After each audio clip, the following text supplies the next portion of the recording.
நேதாஜி சுபாஷ் சந்திரபோஸ் 127வது பிறந்த தினத்தை முன்னிட்டு அகில இந்திய ஜனநாயக இளைஞர் சங்கம் கவிஞர் தமிழ் ஒலி கல்வி வட்டம் சார்பாக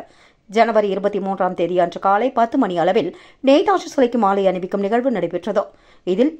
SUCI கம்யூனிஸ்ட் கட்சி மாநில செயலாளர் வழக்கறிஞர் லெனின் துரை, கவிஞர் தமிழ் ஒலி கல்வி வட்ட ஒருங்கிணைப்பாளர் தோழர் ஜானி என்கிற ஜானகிராமன், அகில இந்திய ஜனநாயக இளைஞர் சங்க புதுச்சேரி மாநில தலைவர் சுதாகர் ரத்தினம், அரசு ஊழியர் சங்கங்களின் குட்டியக்க ஒருங்கிணைப்பாளர் தோழர் ஆனந்தராசன், செயலாளர் முருகவேல், ஈரம் பவுண்டேஷன் ராஜா, தமிழ் ஒலி கல்வி வட்ட சண்முகம், மார்க்சிய பெரியாரிய பொது உடைமை கட்சி பொதுச் செயலாளர் திருநாவுக்கரசு உட்பட பலர் கலந்து கொண்டனர்.